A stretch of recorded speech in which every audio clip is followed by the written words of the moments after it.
Hey there. This is Nicole M. Louis, the Social Worker Strategy Mentor. I'm so excited to see you today. I'm going to be talking about the fact that being productive, you're able to be productive without being exhausted by the end of the day. And I'm going to share with you just two things that you need to do and how to do them so that you can ensure that so that you can actually achieve that. So if you are a social worker or anybody who may be watching this for that matter, who struggles with being able to have productive days, number one. But when you do, you find that you are so beat at the end of the day, like you can fall asleep standing because you are so tired.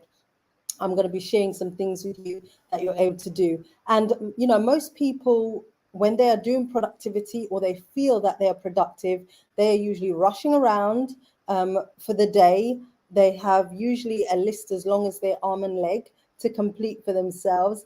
And they have a variety of activities. And this is especially true if you're somebody that has a family. Then you're going to have things for the children, things for hubby, things for you, and maybe stuff in between. Okay, so that's how people who feel that they are being productive, they will normally have those three elements: being rushing around, have a long list, of things to do, and will have a variety of activities, a cocktail of things in one day.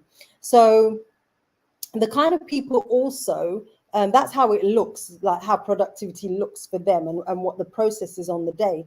But usually people that get themselves into that sort of productivity are people who feel that they're not doing enough to reach their goals.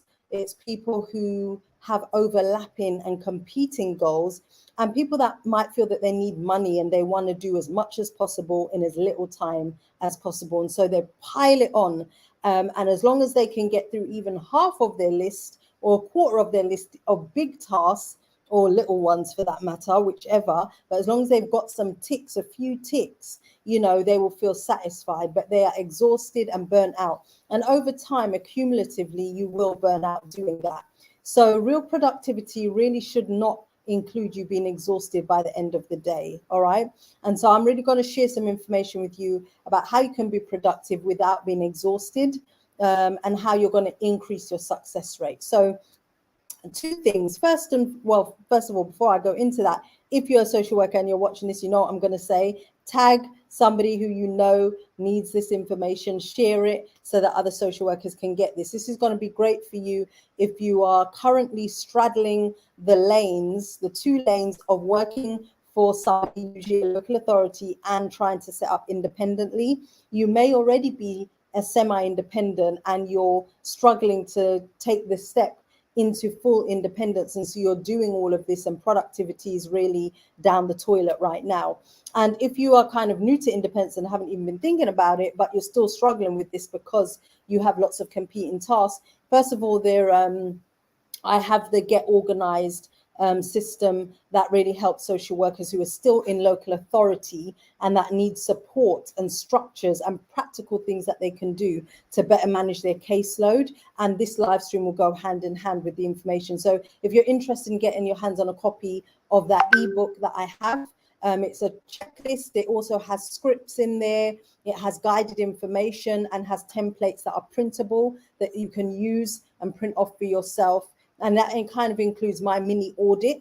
I was headhunted to do auditing for a local authority when they saw the way I worked. And so they asked me to stay on and actually do a separate role. That wasn't included in my initial contract, and that was paid. And so, it includes my audit that I used to do as standard for myself whenever I get a new case. So if you want access to that, just put down organized in the comments and I'll be able to send that to you and respond to you.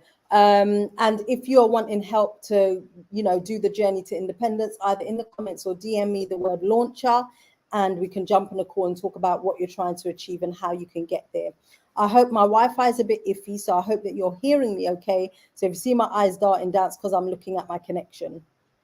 Okay, I'm going to crack on. I'm going to give you these two pieces. And again, this is for you really if you are just in a place where your level of productivity is so poor and you're just unsure about how to get a grip on it and how to manage it. These things that I'm going to tell you are things that you can literally implement today. You can sit down, look at your diary, and actually just reflect on it and start doing it from as early as now, today, tomorrow.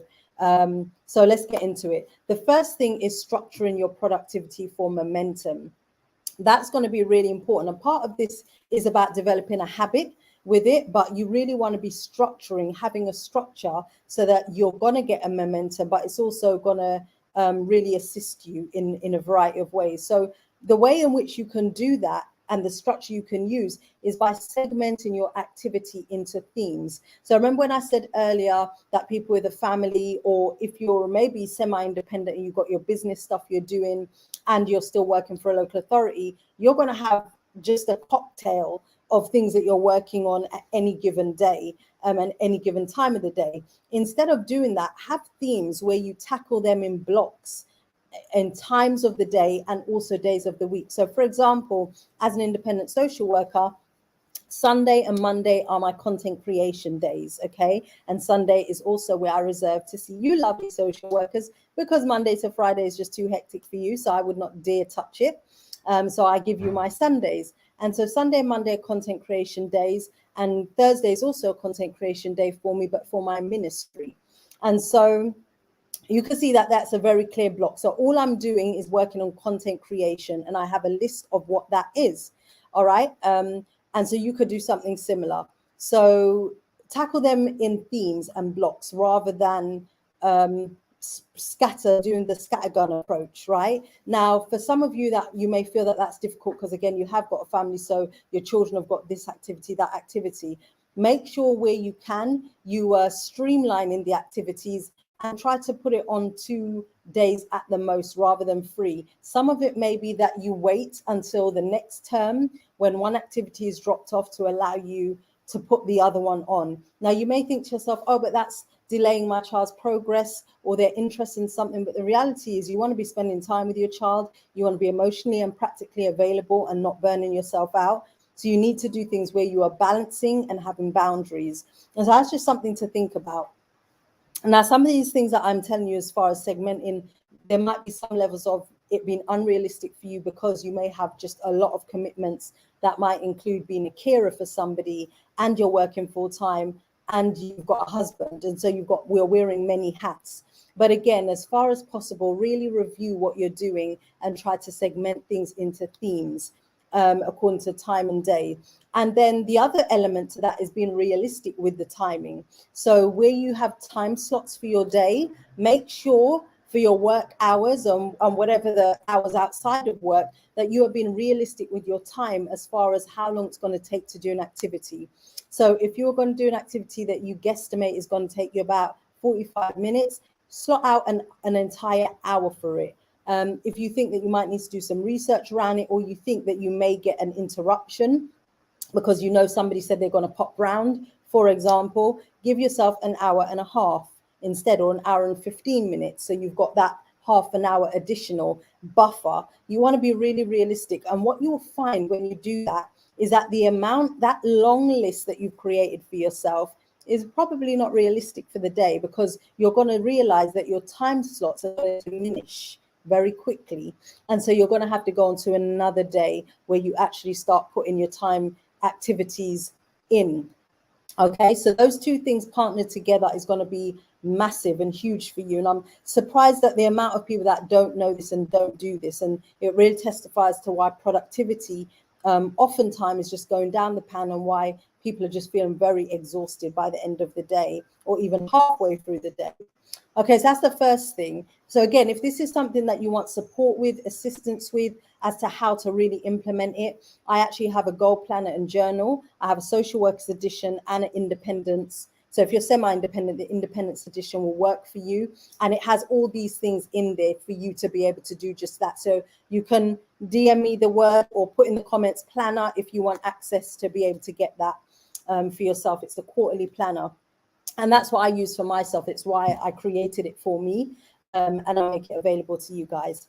So, okay, so that's the first thing. The second thing that you want to do and this is really going to help you increase productivity for success, is you want to ensure that your personal care before and after work slots are included. Do not negate that. What do I mean by that? When we have, okay, when I say we, this does not include because I have not had a baby, but when you have had a baby, you have a routine for that baby. Your routine goes out of the window, but you develop a routine for the baby. And that includes specific things. And when your baby is a toddler, when your baby is a child, you will have a morning routine, you'll have an evening wind down routine for them. Well, you need the same for you. And so oftentimes as adults, especially our social workers, we're really good at neglecting ourselves. And so for you to increase productivity, you actually need to be taking care of you. Now you can listen to most of my live streams and you'll hear elements of this embedded, because this is just one of the key factors that really make us struggle. So you want to ensure that your personal care is including that you have a routine, i.e. waking up, doing your devotion, if you believe in God, or if you're spiritual, whichever one you prefer to refer to or call it. You have time to do your exercise, have your time to bathe and spruce yourself up and do your hair and make yourself look amazing.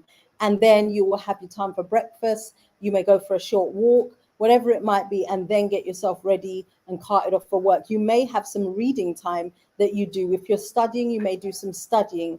It's a routine, but I want you to be more cognizant of it and ensure that you're including things that are not just making you feel good and that are helping your body. So whether that's exercise or nutrition, but actually things where you're having some time to reflect and time to think about what your process is going to be for the day and how you feel in your body and what's happening for you, how you feel about going into the workspace today and what might be going on and what you might need from those around you. So before and after, and similarly afterwards, I always recommend, I have a particular process that I go through with my mentees. And when they implement it, it works amazingly. And I say the same for myself because I do it for me, even though I'm fully independent. Making sure that your wind down routine includes proper rest. The difference between rest and sleep is where you are just sitting and just being, and ensuring that your social media and your time with your phone has ended 2 hours at least before you go to bed. Okay, these are really important things, and these are like scientifically proven also, that really assist you where your brain can shut down, and by that I mean obviously not switch off because then you won't be alive, but where you are actually able to just to breathe. Okay, breathe and de-stress and debrief from the day. And that might include journaling for you. Yeah, but that's the difference between rest and sleep. Sleep is where, you know, your body, I'm sure you'll know that you start detoxifying by about 9:30, 10 p.m. Different areas, and I think it's your liver that starts first, and then that goes on in different parts of the body, different organs, until I think up to noon or around late or mid-morning the following day. And so you want to make sure that you're getting enough sleep, making sure that you're eating at the same time so that your body actually gets into a rhythm. You know, your saliva glands will start to get active around the time you're about to eat because your body clock knows when food is coming. And that means that it will secrete the right enzymes. It will help with digestion, which also helps with you staying healthy and well, because digestion begins in the mouth, right? So you might think, oh my God, all this different stuff that she's talking about, what on earth does this have to do with productivity? Listen, if you are tired and if you're irritable, I know that when I don't eat and I'm hungry, I'm very irritable. So, and when I'm sleep deprived. So those two things, for you, it might be one more than the other or both, or, you know, I would say none at all, because definitely if you're sleep deprived, most people will get a bit anxious or irritable. And so you want to make sure that these things are included and that you have a proper routine for yourself that includes self-care and fun things as well, because you'll start becoming resentful of work and the process. You won't enjoy it as much as you could if you're not feeling that you're feeling having or experience a fulfilled life. So this is really, really important as it relates to the increased success of productivity. So when you are in work mode, your productivity is going to go through the roof. Why? Because you are present, you are fully present emotionally, psychologically, and all of the in-between. So these are the two things that people and social workers in particular tend not to do as it relates to their productivity, which means by the end of the day, they're exhausted and can fall asleep where they stand. And so I don't want that to be you. I want you to get yourself into the habit of cultivating great productivity for yourself, because you will need a structure and you'll need to feel accomplished. That will boost your confidence also as you move into full independence. Sometimes social workers tell me they don't know if they can do it, they're not sure. And a lot of the undercurrent of that is because they're used to experiencing failure in meeting their targets, meeting their goals, where they've either tried to be independent before, but just on a day-to-day basis, they're used to disappointment. And so they don't trust themselves that they can actually do it. And I know that the social workers that I speak to can, and they are. For those that are already earning before their businesses even launch, those that are still doing the work of putting the pieces of the puzzle that we've gone through together, and creating the last final stages and doing their launch plan, and actually doing the activity around that, they are seeing that, oh my God, I can do this. I am actually doing this. And when they started my program, they did not have a clue. They were just like, I don't know that I can do this. So they had to borrow my courage until they found their own. And so I know that the same will be for you, but it starts with the here and now. With whatever you're doing in life, you've been more productive in a healthy way. So I hope this has been helpful. And again, if you want any assistance with actually implementing this properly, because there is a system into doing this, you can reach out to me, DM me the word launcher, or put in the comments the word launcher, and I will DM you and tell you the next steps, which will usually be having a very short discussion about what you're trying to achieve and thinking about where we go, whether I signpost you somewhere, give you a bit of information, or give you information that relates to working with me, or what else you can do. But one way or another, I want you to be impacted to know that independence is something that will and can work for you. So thank you for listening, and I will see you on Thursday at the same time. Let me know if you have any questions or clarifications that you'd like from what I've shared. You can put it in the comments, or again, DM me, and I'll definitely come back to you. So speak very soon. Take care.